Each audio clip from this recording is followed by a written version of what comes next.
जब हम कृपा का आश्रय लेते हैं तो प्रभु की सर्वज्ञ कृपा हमें सुधारना शुरू करती है। वो हमें अनुकूलता ही दे ऐसे भ्रम में मत रहना।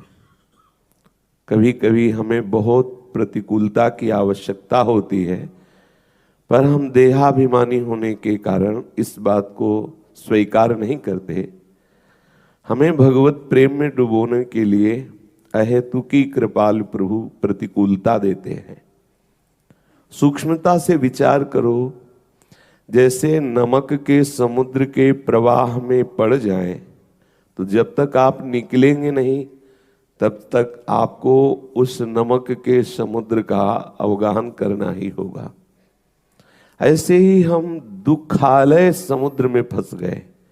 ये दुख समुद्र है, भव समुद्र है संसार, चाहे भक्त हो चाहे अभक्त, दोनों इसमें जन्म लिए हैं।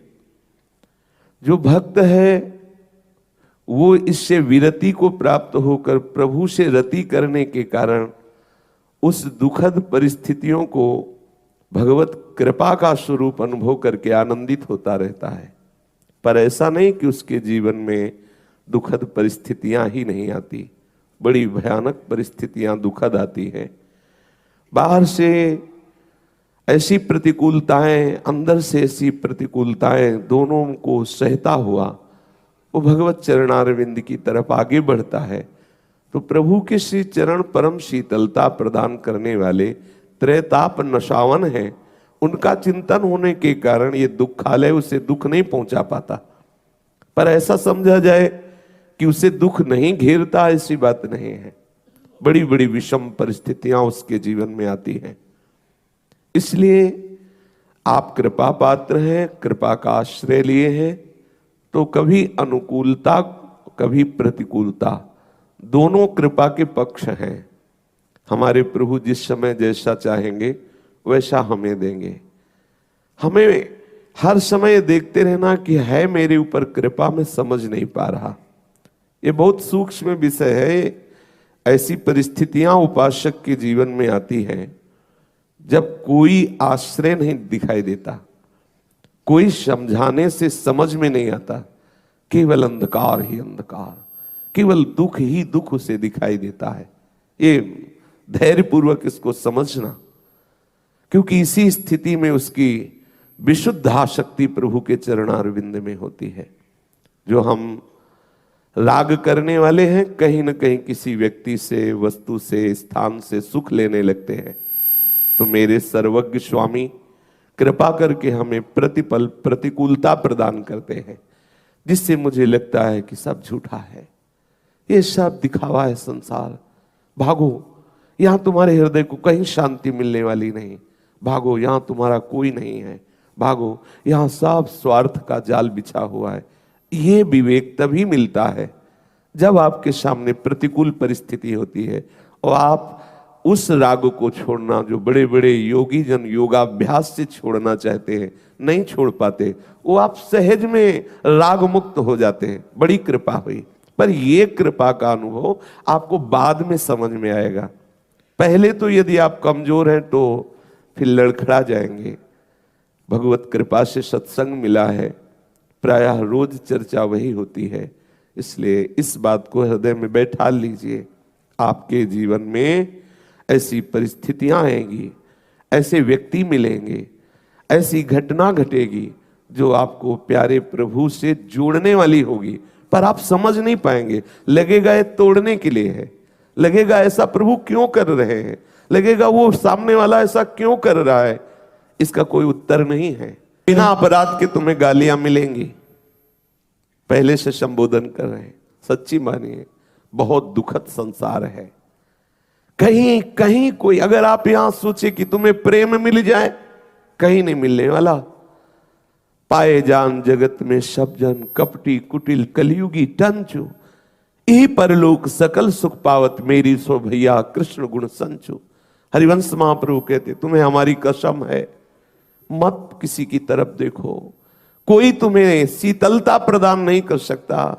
छल कपट का राज्य है, बचो। एकमात्र श्री कृष्ण की लीलाओं का गायन करो, उनके नाम का जप करो। किसी की भी तरफ देखोगे वही तुम्हें डस लेगा, सच्ची मानिए। जिससे तुम ये समझोगे कि ये हमें आनंद प्रदान करेगा, इसके आश्रय से हमें सुख मिलेगा, वही तुम्हें खा जाएगा। वही तुम्हारे अंतःकरण की आनंदमयी वृत्ति का नाश करने वाला बनेगा। श्री महाराज भरत जी ने अपने मृग शरीर में चिंतन किया कि मेरे को आसक्ति ने यहां पहुंचा दिया, तो उनको हरी घास चरने में भी डर लगता कि कहीं आसक्ति ना हो जाए, इसलिए सूखे पत्ते खाते, किसी से भी ना बोलते। हिरण स्वरूप में भी किसी भी मंडली में हिरणों की सम्मिलित नहीं हुए, उसी गंडकी नदी में अपने शरीर को खड़ा करके पूर्वाभ्यासवश उसी मंत्र का जप करते हुए मिटा दिया। एक बार अपने आप को मिटा दो, दाना खाक में मिलकर गुले गुलजार होता है। ये सच्चिदानंद रस प्राप्त, एक बार मरो, एक बार मरना पड़ेगा। मरने का तात्पर्य आत्महत्या नहीं है, मरने का तात्पर्य है सहनशीलता, अपार सहनशीलता। बिना किसी कारण के तुम्हें छेड़ छेड़ के निंदा करेंगे, बिना किसी कारण तुम्हारा उपहास करेंगे, तुम्हारी अवहेलना करेंगे, तुम्हें गालियां देंगे, तुम्हें चुगली करेंगे, बचो, इसको सह करके बचो। लड़ना नहीं, लड़े तो फंस गए, उसका प्रभाव हो गया।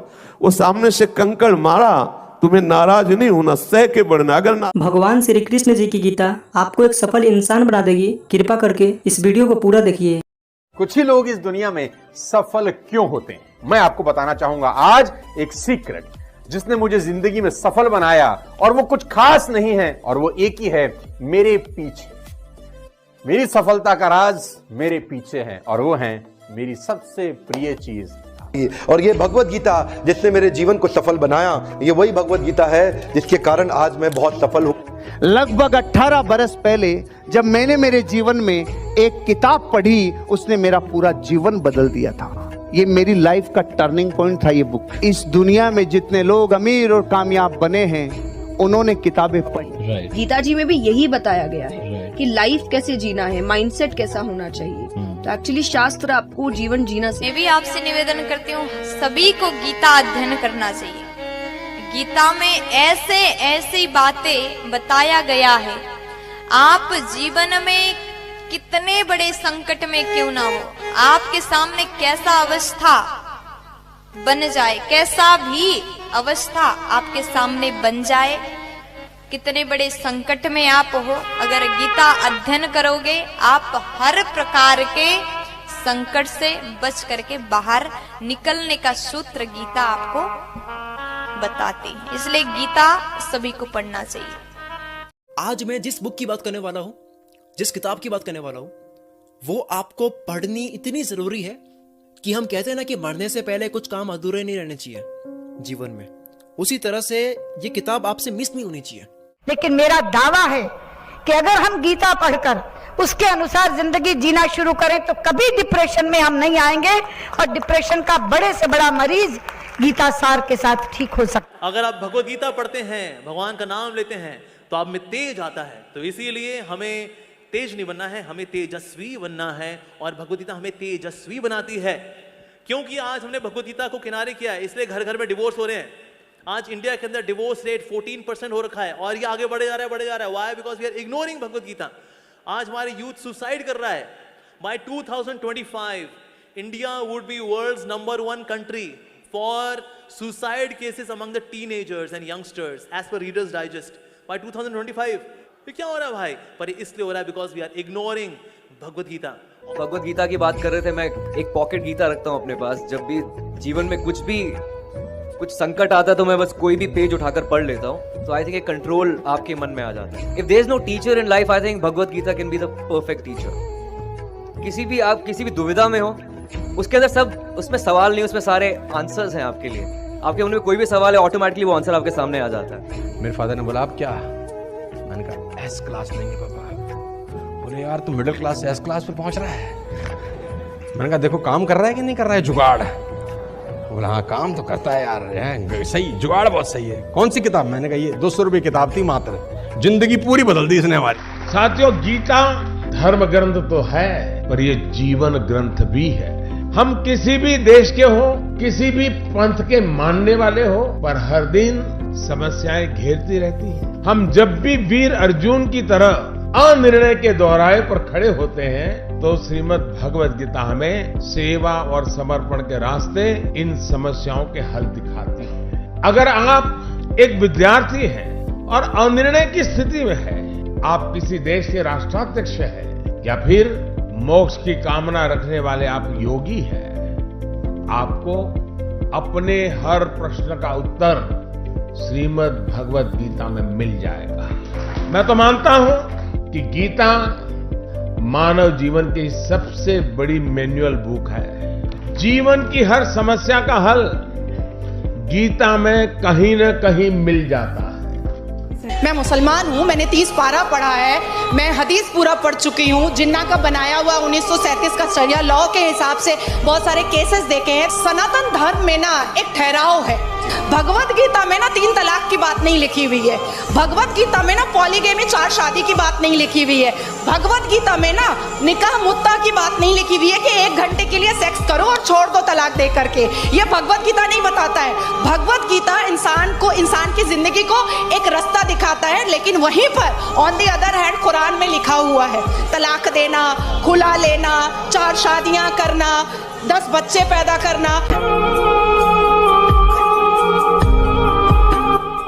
इन सभी ने आपको गीता जी और बुक्स पढ़ने की वैल्यू बताई है और इसी को देखते हुए हमने आपके लिए एक बुक बनाई है। ये बुक पीडीएफ फॉर्मेट में है। इस बुक में हमने दुनिया की महान 16 बुक्स की समरी बताई है। इन 16 बुक्स में से एक बुक श्रीमद् भगवद गीता जी भी है और सोनू शर्मा जी द्वारा बताई गई वह बुक भी है जिसे पढ़कर वो अमीर बने। हर्षवर्धन जी की द्वारा बताई गई बुक भी इन 16 बुक में से एक है। इस बुक को पढ़ने के बाद आपको सब मिलेगा जो आप अपनी लाइफ में चाहते हैं। गीता जी के साथ में हमारे बुक का कवर पेज भी है ताकि आप हम पर विश्वास कर सकें। इस बुक में टोटल 1248 पेजेस हैं। ये बुक आपकी पूरी जिंदगी बदल देगी। ये बुक आसान हिंदी भाषा में है। इसको आप सिर्फ मोबाइल और लैपटॉप में ही पढ़ सकते हैं। इन 16 बुक्स की टोटल मार्केट वैल्यू 5400 रुपए है, लेकिन इस बुक का price movie ticket, mobile recharge, Netflix membership से भी कम है। सिर्फ और सिर्फ 199 रुपीज। इतने पैसे तो आप किसी चीज को खाने या मौज मस्ती में ही खर्च कर देते हैं। हम आपको 10 डेज मनी बैक गारंटी भी देते हैं। अगर आपको यह बुक अच्छी ना लगे तो हम आपके सारे पैसे लौटा देंगे, वो भी 10 दिन के अंदर। If you want to read a book,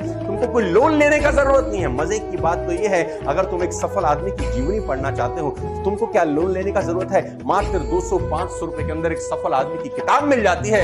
middle class family के लोगों को ये बहुत बड़ा काम लगता है। क्या बैंक से लोन लेना पड़ेगा किताब पढ़ने के लिए? नो लेडीज एंड जेंटलमैन, आप अपने बच्चे से पैसा बोरो करके भी एक सफल आदमी की किताब पढ़ के सीख के उसको जिंदगी में इंप्लीमेंट कर सकते हो। Don't be serious in life but take life seriously. एक ही जिंदगी है। आप खुश नसीब हैं कि आज आप ये वीडियो देख रहे हैं। आज आपको भगवान श्री कृष्ण जी की गीता और इस दुनिया की महान लाइफ चेंजिंग बुक्स पढ़ने का मौका मिला है। आज डर मत फरहान, नहीं तो 50 साल बाद जब तू बूढ़ा होकर ऐसी किसी अस्पताल में पड़ा होगा और मरने का इंतजार कर रहा होगा, तब सोचेगा कि लेटर हाथ में था, टैक्सी गेट पर थी, जरा से हिम्मत कर लेता ना तो साली जिंदगी कुछ और हो सकती थी। अगर आपको इस बुक को पढ़नी है तो हमें इस व्हाट्सएप नंबर पर मैसेज करें। धन्यवाद।